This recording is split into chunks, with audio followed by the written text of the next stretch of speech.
de Pedro.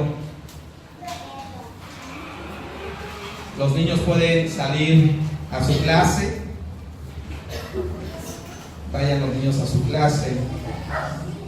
Y nosotros meditamos en la palabra de Dios.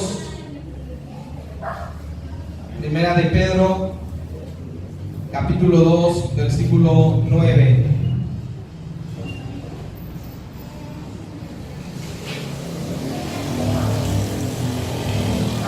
¿Puede decir amén cuando lo tengan? Porque lo vamos a leer todos juntos, amén.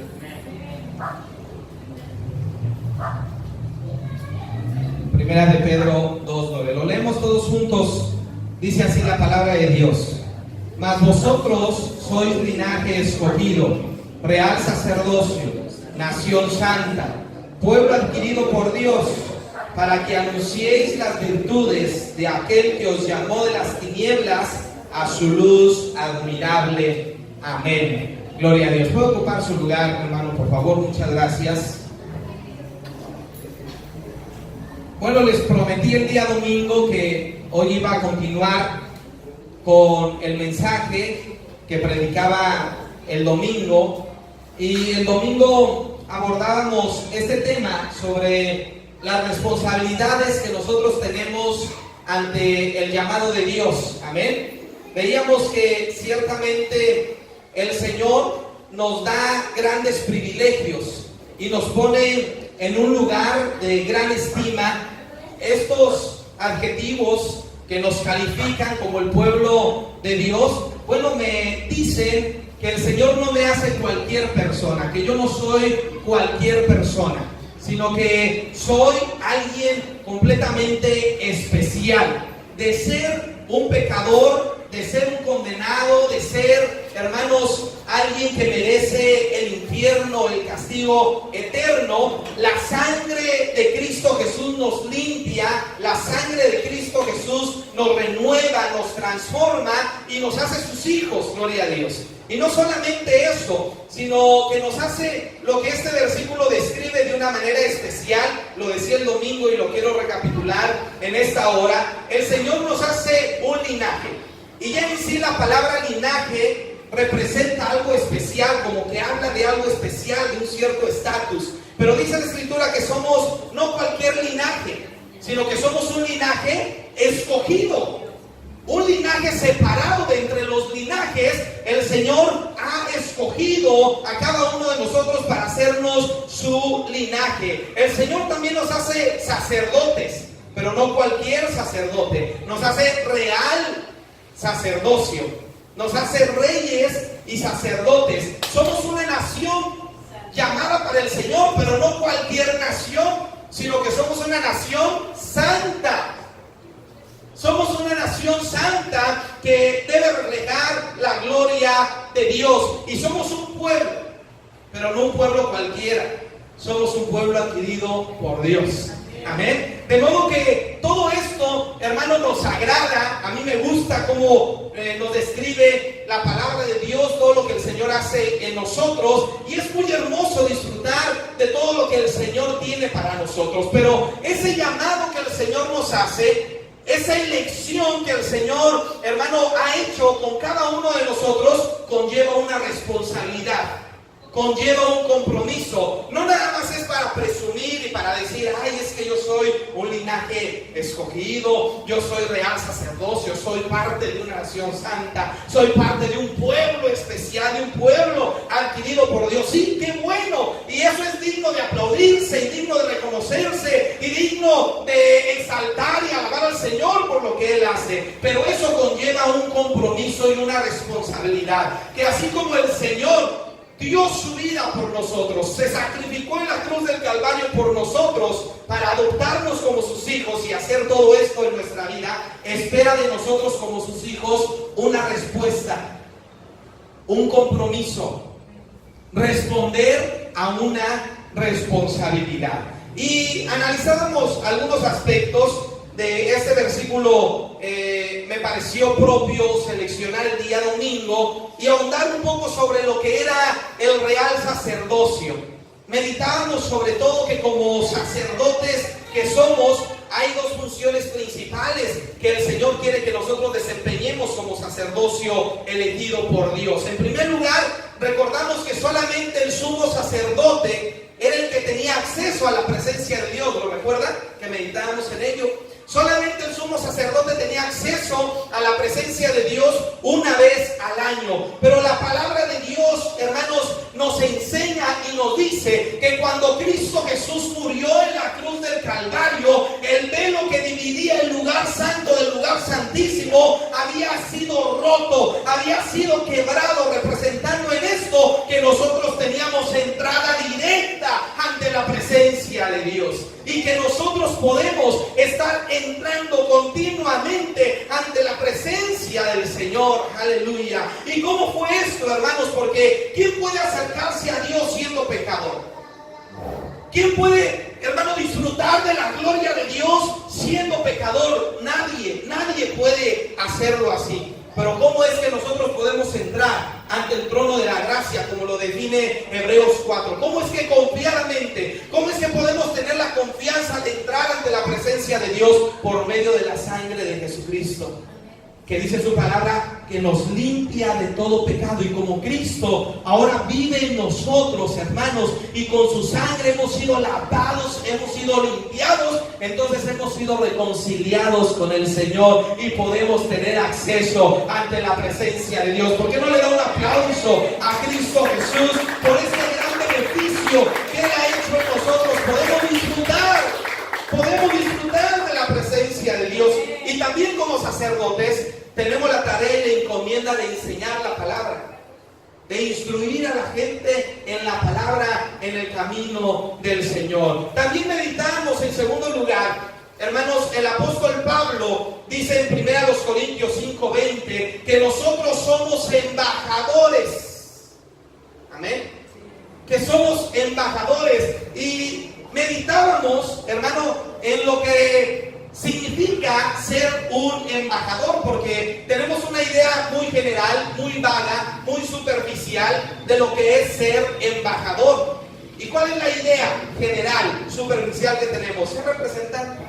Pero el día domingo meditábamos un poquito más del trabajo del embajador y veíamos cómo Dios desea que nosotros le representemos aquí en la tierra. Nosotros como embajadores de Cristo, hermanos, sabemos que no somos de este mundo. Y por eso no debemos acoplarnos a la forma de vivir de este mundo, porque no pertenecemos a este mundo. Estamos aquí, pero no somos de aquí. Venimos de paso. Decía el domingo, el Señor nos permite pasear en este mundo 50 años, 70, 80, 90, 100, no sé lo que nos vaya a permitir el Señor, pero nosotros vamos a donde tenemos nuestra residencia, a donde pertenecemos. Nosotros pertenecemos al reino de los cielos. Y aquí en esta tierra representamos como embajadores el reino de los cielos y representamos a Dios aquí en la tierra. Veíamos cómo el embajador entonces, al representar una nación o al representar a un presidente en otro país, tenía que comportarse como su presidente se comportaría. Entonces ahí muere la voluntad del embajador.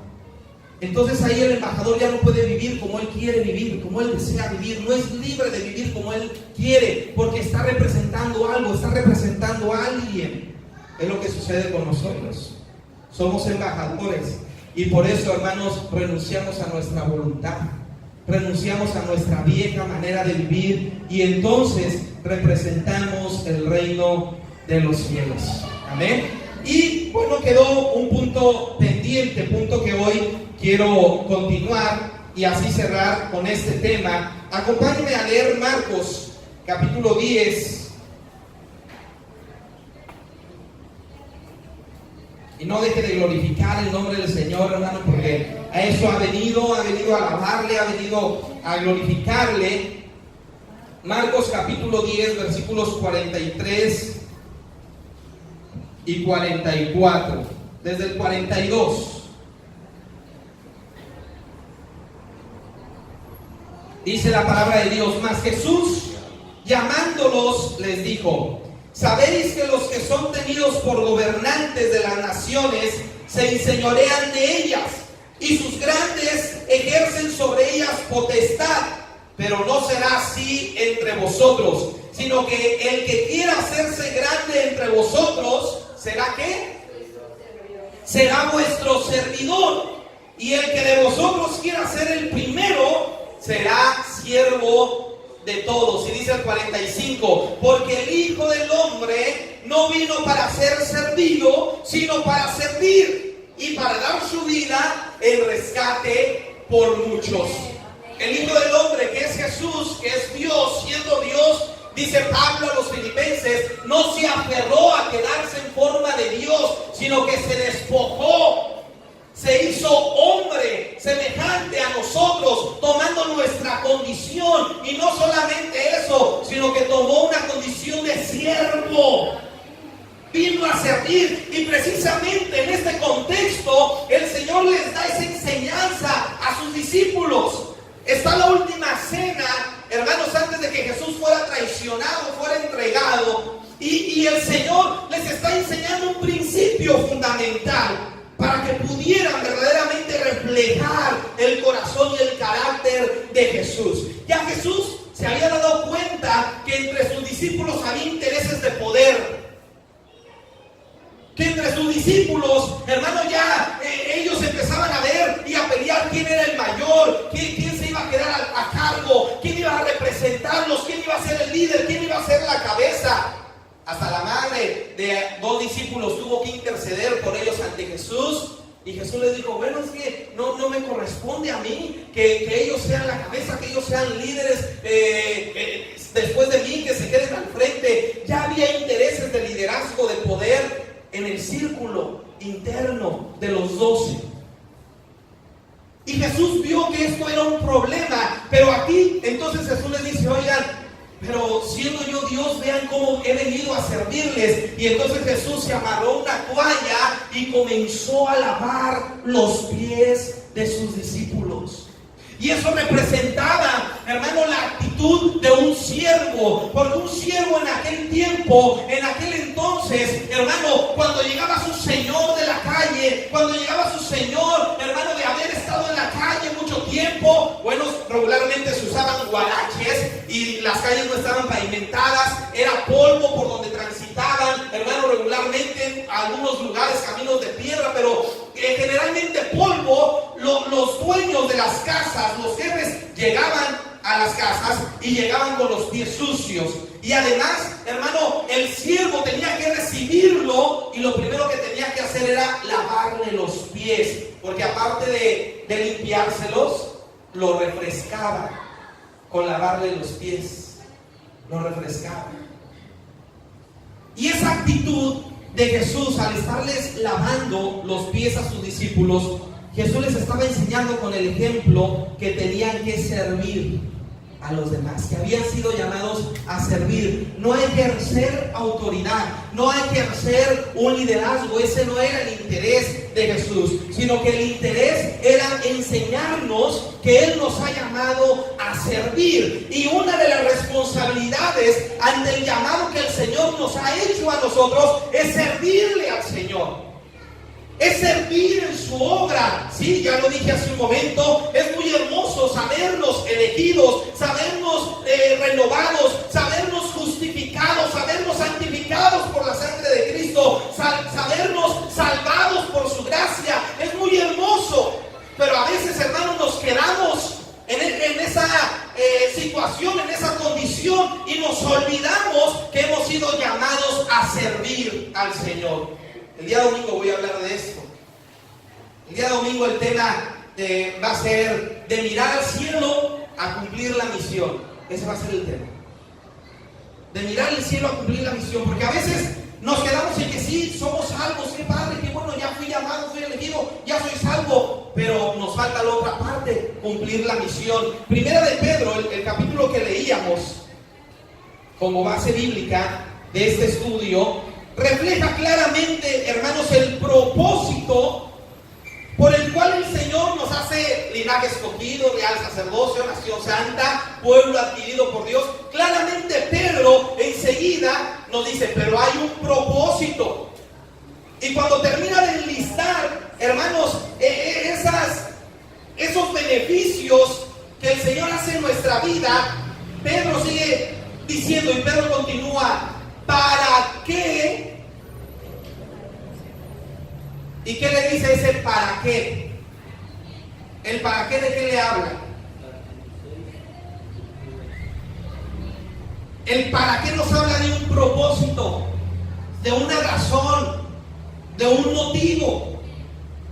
Por algo hemos sido llamados con lo que Pedro nos describe anteriormente. Hay un propósito, no nada más para que presumamos lo que somos, sino que hay un propósito en ese llamado. Y dice el apóstol Pedro, para que anunciemos, para que prediquemos, para que proclamemos las virtudes de aquel que nos llamó de las tinieblas a su luz admirable. De modo que entendemos que tenemos una responsabilidad cuando nosotros aceptamos el llamado de Jesús, cuando nosotros abrimos nuestro corazón, porque la gracia de Cristo insistió en nuestro corazón, porque fue Él el que nos estuvo buscando. Nosotros jamás encontramos a Jesús, jamás Jesús ha estado perdido. Los perdidos en el pecado hemos sido nosotros.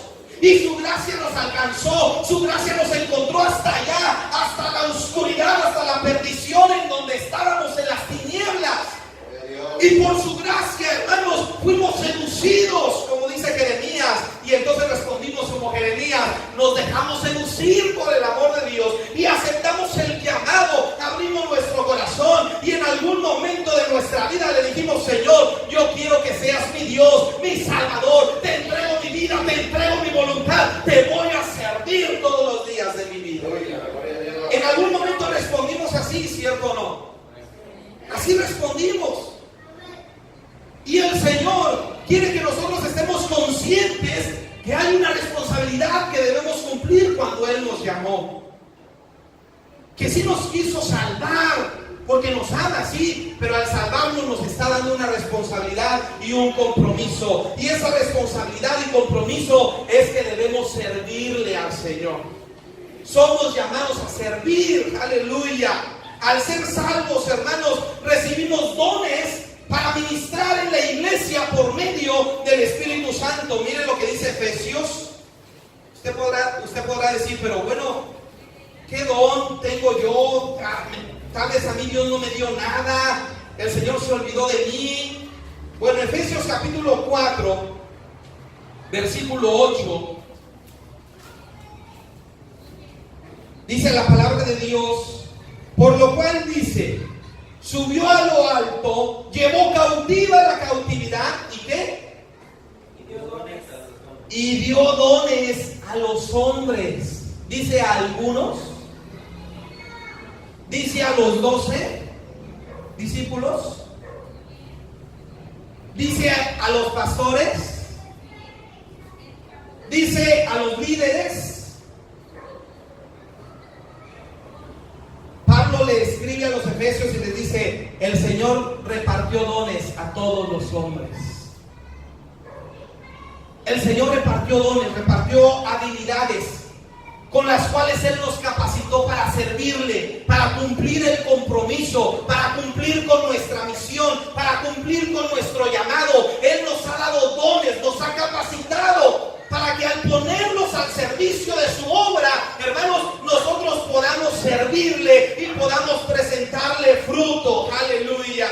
Y dice Mateo capítulo 25, hermano, en la parábola de cuando el Señor reparte los talentos, dice allí Mateo que se reparten esos dones y esos talentos conforme a la capacidad de cada uno. Conforme a la capacidad que el Señor nos ha dado. Hay quienes tienen capacidad, como en la parábola, de recibir 5 talentos. Hay quienes tienen capacidad de recibir 2. Hay quienes tienen la capacidad de recibir 1 y administrar 1. Pero lo importante, hermano, es que hayan sido 5, hayan sido 2, haya sido 1. Lo importante es que lo trabajemos. Lo importante es que lo pongamos al servicio de la obra del Señor. Sin embargo, muchos actuamos como aquel que solamente recibió un talento. ¿Qué hizo aquel que recibió solamente un talento? ¿Trabajó o no trabajó? trabajó. Trabajó para esconderlo. Porque el hecho de que hiciera un hoyo, de que cavara y lo metiera, trabajó. Hizo un trabajo. Pero hizo un trabajo mal enfocado para enterrar su talento, para enterrar lo que Dios le había dado. Sin embargo, el que recibió 5 los trabajó, y cuando vino su señor a pedirle cuentas, ¿qué le dijo? Señor, me diste 5, aquí está, pero mira, los trabajé, fui diligente y aquí te entrego otros 5. Y lo alabó el Señor. Buen siervo y fiel, entra en el gozo de tu Señor. Y después llamó al que le dio 2. A ver, a ti te di 2, ¿qué hiciste con esos 2 talentos? Señor, mira, aquí están los 2 que me diste. Pero también fui diligente y también trabajé, y aquí te entrego otros 2. Aleluya. ¿Y qué hizo el Señor? El Señor lo alabó. El Señor reconoció su trabajo y le dijo: buen siervo y fiel, entra en el gozo de tu Señor. Y entró el siervo. Aleluya. Y después llama al que le entregó 1 y le pidió cuentas, y aquel empezó a renegar. Y le empezó: no, yo sé que tú eres un Dios injusto y un Señor injusto, que te gusta recoger donde no trabajaste, que te gusta cosechar donde no sembraste. Mira, ¿sabes qué? Aquí tienes tu talento. Por lo menos no lo perdió, pero se lo... ¿Y qué hizo el Señor? Bendijo a ese siervo. Siervo inútil, negligente, necio. Y le quitó ese talento, y dice el Señor: y aún lo poco que tiene, quítenselo y déselo al que tiene más. ¿Por qué, hermanos? Porque el Señor se honra cuando nosotros por nuestro servicio fructificamos. Cuando nosotros por servir al Señor le entregamos fruto. Yo por eso les he comentado, ¿verdad? Depende en qué contexto se canta aquel corito que casi no me gusta, menos para la ofrenda. Le ponemos: con manos vacías vengo a ti. No, con manos, ¿cómo que con manos vacías viene la presión? No ha leído Deuteronomio 16, 16, 20, 17. Y ninguno se presentará delante del Señor con las manos vacías. Por eso ese canto casi lo hemos vetado de aquí de Montesión. ¿Cómo que nos presentamos sin fruto? ¿Cómo que con manos vacías? No, si el Señor nos ha dado dones, nos ha dado ministerios, nos ha dado habilidades para que al trabajarlas y al ponerlas al servicio de su obra, nosotros fructifiquemos y nosotros le presentemos fruto y resultado al Señor. Y el fruto y el resultado glorifica a nuestro Padre, exalta a nuestro Dios. Y cuando Él es exaltado, Él nos bendice y Él nos reconoce y Él nos honra. Aleluya. De modo que hay una responsabilidad, pero al cumplir con esa responsabilidad, el Señor nos sigue bendiciendo, el Señor sigue reconociendo nuestro esfuerzo. Aleluya. Y hay bendición al servirle al Señor. Efesios, sigamos ahí en Efesios 4, versículos 11 al 16. Ya leímos que usted tiene un don, por lo menos. Y si usted no tiene idea de lo que es un don, o es un ministerio, o es un talento, mire, después puede leer primero a los Corintios 12. Pero ahorita mi interés no es hablar de los dones y los ministerios. Ahorita lo que yo quiero que usted sea consciente es que Dios le ha dado un don, un talento, con el cual usted puede servir a Dios. Todos los que tenemos aquí tenemos un don. Y los que hemos estudiado un poquito y los que saben realmente, dicen que no puede haber un don solamente trabajando, sino que un don necesita de otro que le esté ayudando, que le esté apoyando. O sea, por lo menos tenemos 2 dones. Por lo menos hay 2 ministerios en nosotros. Vea lo que dice los versículos 11 al 16. Y Él mismo, es importante que lea el acento, ¿verdad? No dice y Él mismo, no, dice y Él mismo constituyó a unos apóstoles, a otros profetas, a otros evangelistas, a otros pastores y maestros. ¿Sabe cómo yo me aprendí estos ministerios de Efesios? Con los dedos. Con los dedos. ¿Cuáles son los 5 ministerios principales? Es el apostolado, el profético, el evangelista, el pastor y maestro. Me los aprendí así. ¿Por qué razón? Bueno, porque se dice que el apóstol, hermano, debe ejercer, tiene capacidad para ejercer todos los ministerios. Es el único dedo que alcanza a todos, ¿sí o no? Lo puede hacer con libertad, no lo ahí con escondida, no, vea su mano y hágalo, con libertad. Es el único que alcanza todos sus dedos, mire. Es el apostolado, el que ejerce la mayoría de los ministerios. Ahora, ¿cuál dijimos que era? El profeta, ministerio profético. ¿Sabe por qué? ¿Qué hace el profeta? El ministerio profético señala, dirige, corrige, exhorta. El ministerio profético. Apóstol, profeta, evangelista. ¿Por qué evangelista? Mire, estírelo. Así. Es el más largo, porque es el que alcanza. El evangelista. Es el que alcanza. El evangelista. Ese es el evangelista, el más largo. Y luego dice pastor y maestro. Esto quiere decir aquí, hermanos, que van acompañados. Usted no puede mover solamente Si mueve se mueve este dedo. Y lo mismo. O sea, hay un nervio para estos dos dedos. Hay un nervio que los une. Y entonces, el que es pastor es maestro. Porque el pastor enseña. Amén. Y así ya aprendí estos ministerios. Y estos ministerios, hermanos, ¿qué cree usted? Que son para, el apóstol, ahí viene el apóstol, y hasta se mandan a hacer sus anillos de apóstol. ¿Cuántos han visto al apóstol Guillermo Maldonado? ¿Y le han visto su anillo? Su anillo de apóstol. Yo me voy a conseguir uno que se haya en Tepito o a ver en dónde. Pero que se ve padre, ¿no? El apóstol, y qué bonito. Ha cambiado un poquito lo que es el significado real del apostolado. ¿Y usted cree que es para que uno diga, presénteme como profeta? Yo soy el profeta Rentería. Pero ¿cuál es uno de Rentería? Dije, así presente. El evangelista, el pastor, el maestro. No, hay propósitos para estos ministerios. Dice el versículo 12, a fin. ¿Qué quiere decir esa palabra? O sea, lo anterior tiene un propósito, tiene un fin, tiene una causa, a fin de perfeccionar a los santos para la obra del ministerio, para la edificación del cuerpo de Cristo. ¿Se da cuenta de la importancia de nuestro servicio? Con los dones, con los ministerios y las habilidades que el Señor nos ha dado, pues nuestro ministerio, hermano, sirve para perfeccionarnos mutuamente y para ser edificados mutuamente en el cuerpo de Cristo, hasta que todos lleguemos a la unidad de la fe y del conocimiento del Hijo de Dios, a un varón perfecto, a la medida de la estatura de la plenitud de Cristo.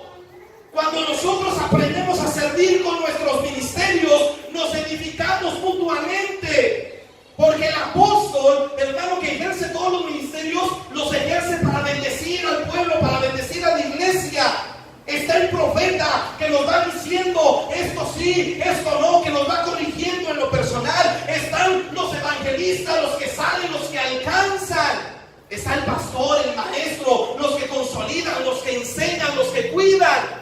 Son ministerios que cuando los ponemos en práctica, hermano, el resultado es crecimiento, el resultado es la multiplicación, el resultado es el desarrollo y sobre todo el resultado es que usted y yo somos edificados y vamos creciendo para llegar a la estatura del varón perfecto. El crecimiento es una madurez espiritual que nosotros tenemos, y cuando alcanzamos una madurez espiritual, hermano, no pasa lo que dice el versículo 14. Porque como ya estamos maduros, estamos creciendo por nuestro servicio y el servicio de todos los hermanos, porque están ejerciendo sus dones y ministerios, dice el versículo 14, para que ya no seamos niños fluctuantes, llevados por doquiera de todo viento de doctrina, por estratagema de hombres que para engañar emplean con astucia las artimañas del error. Cuando estamos sirviendo con nuestro ministerio, muy difícilmente somos engañados con otras doctrinas, con otras enseñanzas. Difícilmente. Porque estamos siendo enseñados y estamos siendo edificados. Estamos alcanzando una madurez. sino que siguiendo la verdad en amor, crezcamos en todo en aquel que es la cabeza, esto es Cristo, de quien todo el cuerpo bien concertado y unido entre sí por todas las coyunturas que se ayudan mutuamente, según la actividad propia de cada miembro, recibe su crecimiento para ir edificándose en amor. ¿Se da cuenta de la importancia de servir con el don, con el ministerio que Dios le ha dado? Sea uno, sean dos, sean tres, sean cinco, sean 10. Porque gracias al servicio, hermanos, que nosotros desempeñamos en la obra de Dios, crecemos mutuamente y logramos que el cuerpo de Cristo crezca. De modo, hermanos, que los dones y los ministerios que Dios ha puesto en nosotros es para reproducirnos. ¿Para qué? Es para fructificar. ¿Para qué? ¿Sabía usted, hermano, que desde el principio el Señor dejó muy claro que estos eran su voluntad para su creación, para nosotros? Que la producción y el ser fructíferos. Dios refleja desde el principio este interés que tiene en su creación. Dios crea y lo que Él espera de su creación es que se multiplique. Dios crea y lo que Él espera de su creación es que sea productiva. Dios crea y lo que Él espera de su creación es que fructifique. Mire, vamos a Génesis 1 y vamos a ver cómo este es el sentir de Dios y el propósito de Dios. Que seamos productivos, que seamos fructíferos y que podamos multiplicarnos. Génesis 1, versículos 11 y 12. Es la actividad del día tercero de la creación, del día 3. Dice el Génesis 1, 11 y 12. Después dijo Dios. ¿Qué dijo Dios? ¿Qué dijo? Produzca. ¿Qué dijo Dios? Después dijo Dios, produzca la tierra hierba verde, hierba que dé semilla, árbol de fruto que dé fruto según su género, que su semilla esté en él sobre la tierra. Y fue así. ¿Y qué dice el versículo 12? Produjo pues. Dios mandó y la creación que respondió. Dios dijo y su creación obedeció. Dios mandó diciendo reproduzca. ¿Y qué hizo la naturaleza? Reprodujo. Obedeció, porque este es el propósito de Dios. Produjo pues la tierra hierba verde, hierba que da semilla según su naturaleza, y árbol que da fruto según su semilla. Vea cómo en las hierbas, en los árboles, el Señor ahí pone su voluntad, que produzca. Y entonces, hasta el día de hoy, la naturaleza sigue obedeciendo. Yo cada vez me sorprendo y me pongo a pensar en esto, ¿no? Voy los martes de frescura a Walmart, ahí ese comercial, Walmart, por favor. Y, hermano, un montonal de gente. Luego va usted a los mercados y todo, y luego pienso en toda la ciudad, luego pienso en todo el país y pienso en toda la tierra y digo, caray, ¿de dónde habrá tanto fruto? Somos tan consumidores, cada semana tenemos que estar consumiendo, o diario, y consumimos. ¿Y de dónde sale tanto? Luego veo por las carreteras que ahí van las vacas, que ahí van los cochinos, que ahí van las gallinas, y digo, bueno, pero ¿de dónde sacarán tanta producción? ¿De dónde? Pues es que Dios ya sabía lo que la humanidad iba a necesitar hasta estos tiempos y hasta los tiempos finales, y por eso mandó a la tierra, produce, y entonces la naturaleza respondió y obedeció. ¿Y qué hace? Produce, gloria al Señor. Vean los versículos 20 al 22, la actividad del día quinto. Génesis 1, 20 al 22. Dijo Dios, ¿qué dijo? ¿Qué dijo, perdón? Otra vez, ¿verdad? Produzcan. Dios es un Dios productivo. Dios es un Dios productivo.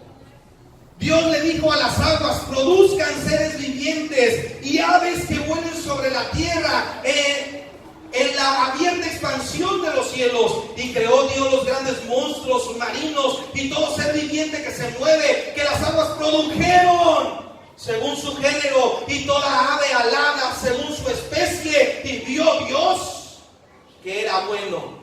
¿Qué ve bueno el Señor? La producción. La producción. Y Dios bendijo, y Dios los bendijo diciendo: fructificad y multiplicaos. ¿Cuál es el sentir de Dios?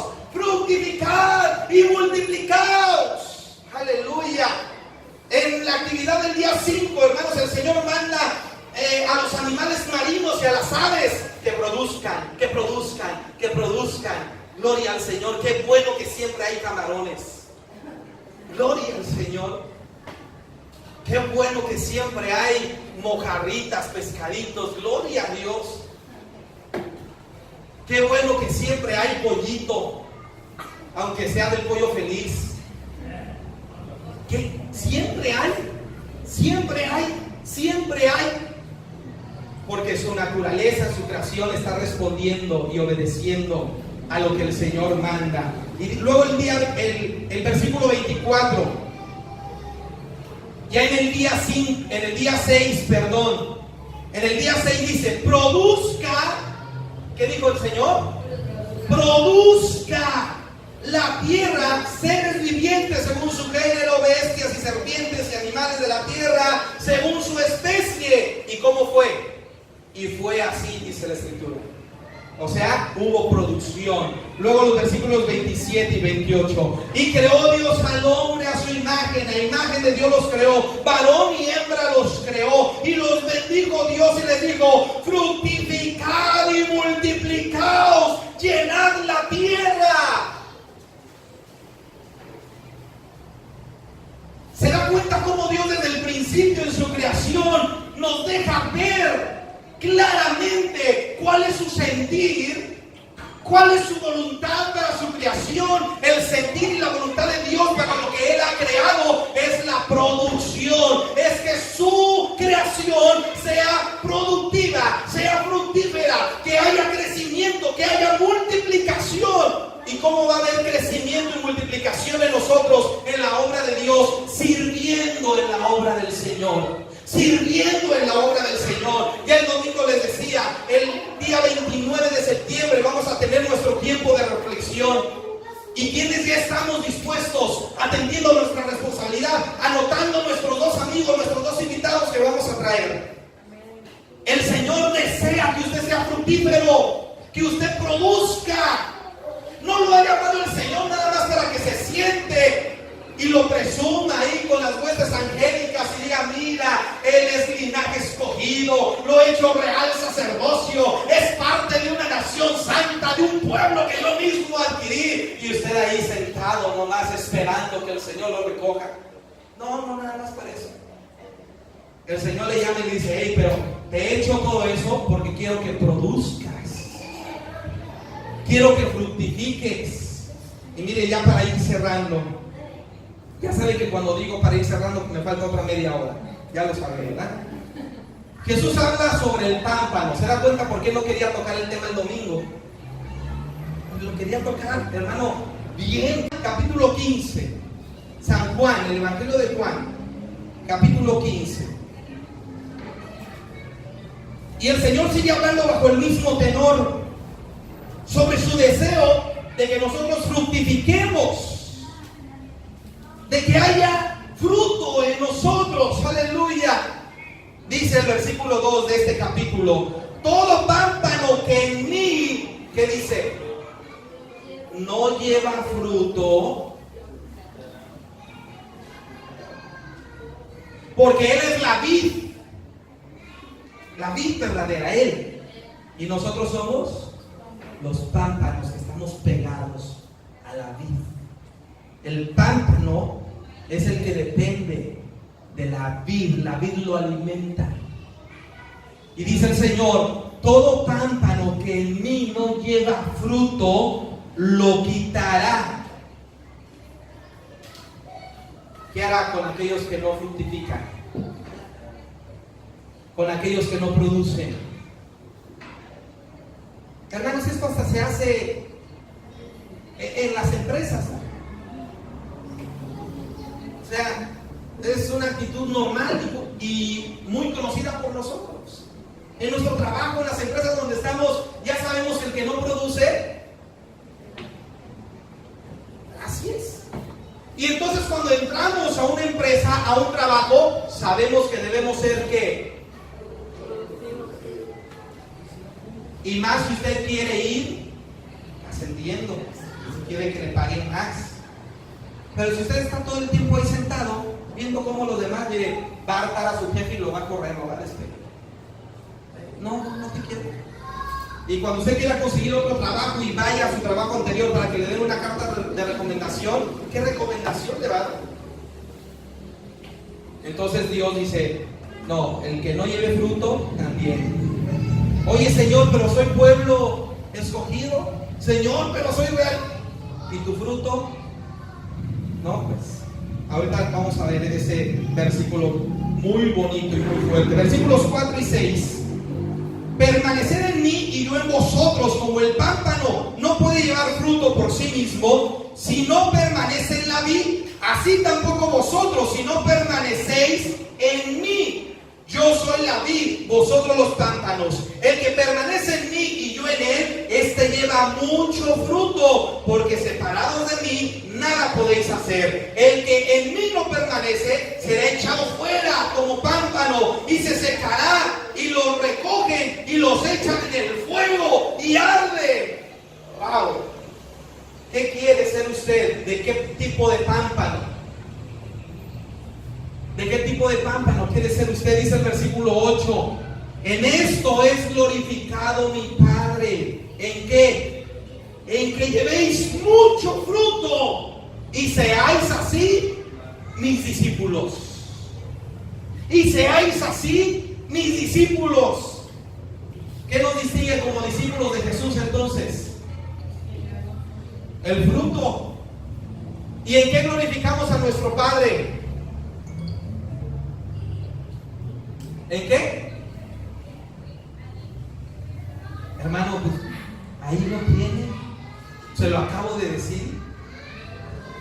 En eso es glorificado mi Padre, en que llevemos mucho fruto. Sí, está bien, glorificamos a nuestro Padre cuando le cantamos, cuando le danzamos, cuando oramos, cuando ayunamos, sí. Pero lo que lo glorifica es que usted no se presente con las manos vacías, sino que usted se presente con fruto. Y ya saben qué tipo de fruto estamos hablando, ¿verdad? Porque nos estamos basando en 1 de Pedro 2:9, para que anunciéis las virtudes de aquel que nos llamó. El fruto entonces del que estamos hablando es traer almas a Cristo Jesús. Traer almas a Cristo Jesús. En los últimos 5 años, ¿cuántas almas ha traído a los pies de Jesús?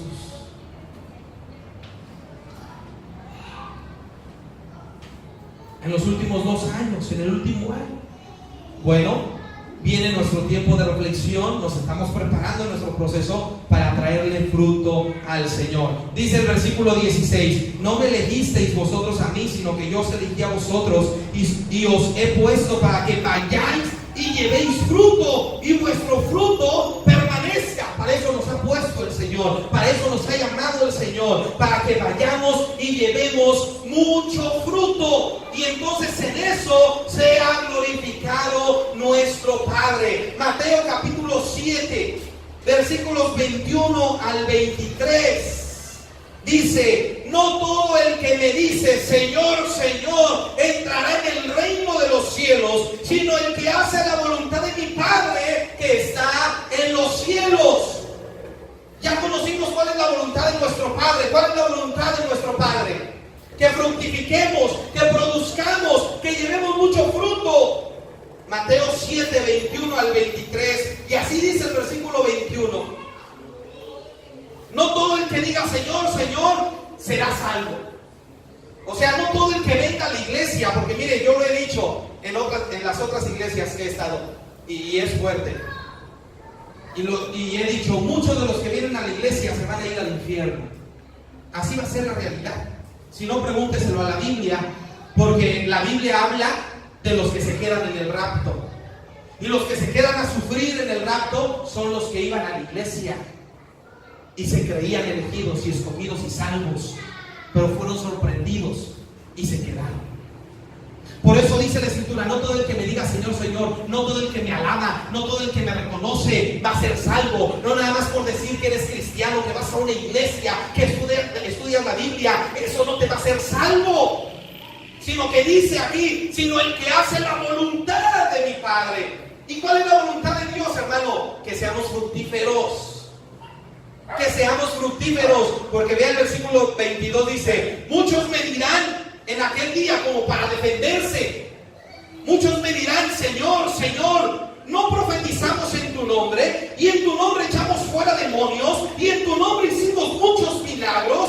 Y entonces les declararé, nunca os conocí, apartaos de mí, hacedores de maldad. ¿Y quiénes son los que pueden echar fuera demonios? ¿Quiénes son los que pueden hablar en otras lenguas? ¿Quiénes son, hermanos, los que profetizaban en su nombre? Sino los que se congregan, sino los que han conocido el Evangelio. ¿Y qué pasará con algunos de los que se congreguen? Nunca los he conocido, dice el Señor. Es dura la palabra. Es dura la palabra. Y el Señor nos conocerá. Y el Señor dice, el árbol se conoce. ¿Por qué? Es una responsabilidad tener el llamado. Es una responsabilidad. ¿Y qué estamos haciendo con esa responsabilidad? Si el Señor viniera hoy, ¿estás seguro que se iría al cielo?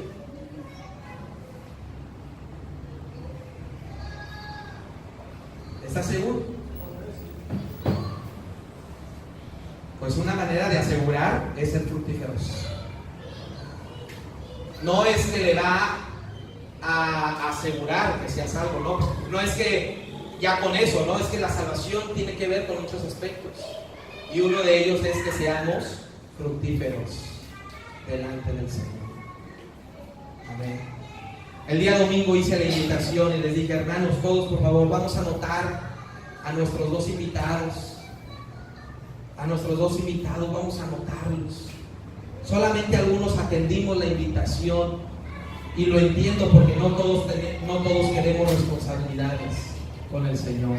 Pero si nosotros no queremos responsabilidades con el Señor tampoco va a querer alguna responsabilidad con nosotros.